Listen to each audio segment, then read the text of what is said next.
Okay, what is up guys? How's it going? Long time no walk and talk. Today I thought I'd do another one for a change because I actually had some time to come out here and enjoy the wetlands opposite my house.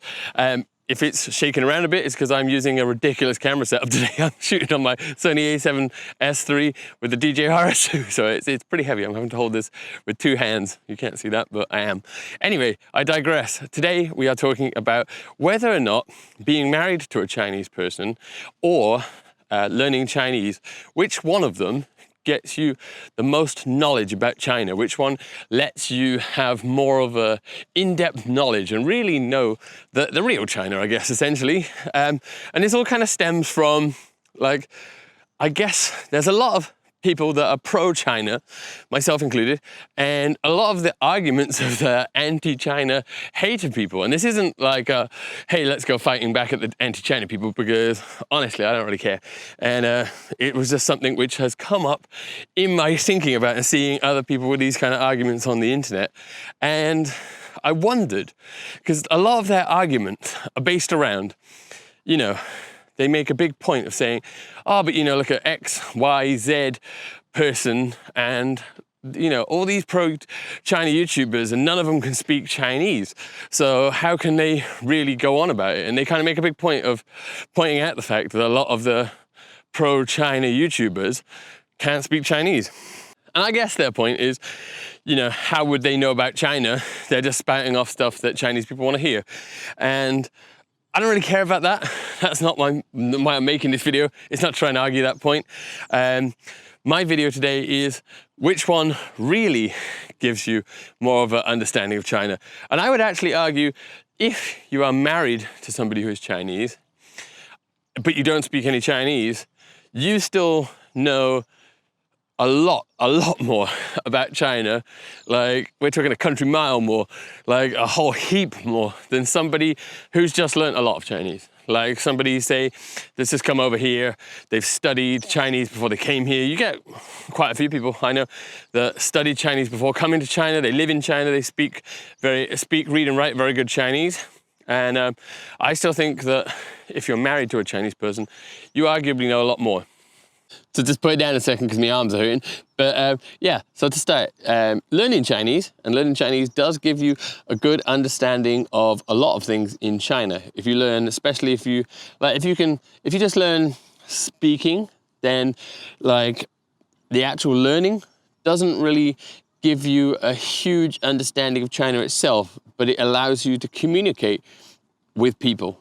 Like I myself, I both speak Chinese and the local dialect here, Wenzhouhua, and through learning Chinese and being able to speak and just go about my daily life all in speaking Chinese, I've learned a lot about different things to do with China, to do with, you know, Wenzhou, to do with like a lot of things, and just picked up a lot of how life lives here just through being able to communicate with the locals and, you know, people all over China. I don't need anybody to help me. I think the biggest takeaway from learning Chinese is that you don't need anybody to help you and you can be more self-sufficient. People that don't learn Chinese end up kind of, you know, they always need to rely on somebody, but that's not the subject of this video.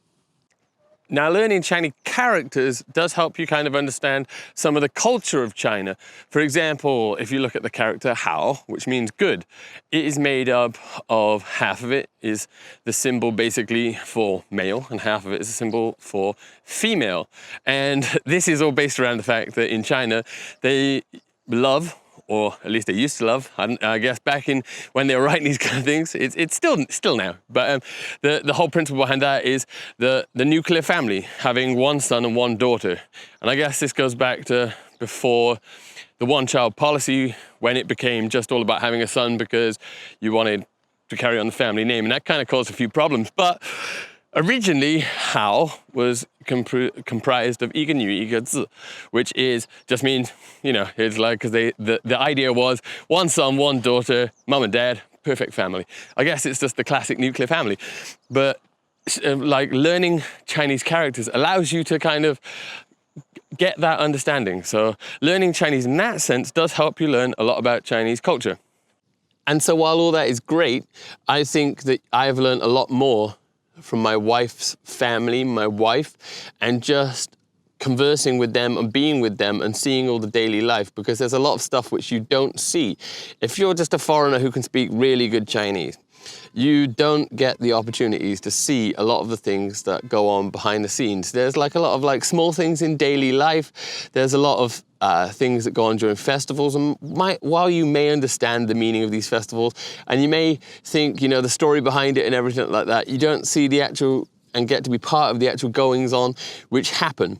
So I would say that I have learned more through just being married into a Chinese family than I have by actually learning Chinese. I mean, when you put the two together, it's fantastic. And I would say that's, if you both learn Chinese and are married into a Chinese family, then it's insane that you get a really good understanding. But I would say that just being married into a family, and you can experience and soak up a lot of the things which are behind the scenes, that is what would really give you an understanding. So a lot of these arguments when people say, oh, but that guy, that's the pro-China guy, doesn't even speak Chinese, to me is kind of a moot point, because a lot of people, it's not easy to learn Chinese. The grammar, super no problem, because it's very simplified here, but a lot of the tones and a lot of the writing and the reading, it's not like if you went to Europe, it's where you could kind of muddle through a lot easier than you can here. It is pretty hard. And like I said, there are a lot of things which learning Chinese does teach you, but I do believe that you arguably learn more just by being married into a Chinese family than you do by getting, you know, just like a really good HSK score, because you just, like I said, you just don't see the things which go on behind the scenes. There's a lot of things like, I've got lots of friends that are really good at Chinese, but yet they still think hongbaos are the best thing in the world. And when you actually get married and you realize that hongbaos are not the best thing in the world. Like, for example, when you're just a foreigner that can speak Chinese, and like occasionally people give out hongbaos and you just see it as a red bag with money in it, blah, blah, blah, free money, it's great. But then when you get married, you realize that, oh, look, I've got like hundreds of thousands, if not millions in red bags that have all come in. I feel super great now. And then after you get married, you realize that every time somebody else gets married, you have to go to their wedding and you have to give them a large chunk of cash. And you've written down what they gave you and you add on a little bit more. So basically, unless you get married last out of all your friends, solid plan there, by the way, then red bags are just a real ball ache and inconvenience, and you can kind of understand why there's all this fighting to give them back. Like, there's lots of stuff which you would see in a family. That's another great one, actually, when you see them fighting to give back the hongbao. Like, my mother and father-in-law, I've seen countless times them trying to give a hongbao to another member of family, and that member of family trying to give it back, trying to give it back, trying to give it back. And it'll get to like silly, where just as the door's closing, they'll throw it back in and jump in the lift, so you can't physically give it back to them. There's lots of things like bosses that will give hongbaos, and then it's silently, the rule is that you would take some back out of it and give it back to them. There's all sorts of things which, if you just know Chinese and you're just a really good Chinese-speaking foreigner, you don't get without having that family experience. And like I said, I do believe there's more of these and more benefits for you understanding China. And that's not me saying, hey, foreigners, go out, find a Chinese girl or boy and get married just so you can understand China. But I do believe that being married to a Chinese person does give you, by far, the biggest understanding of China.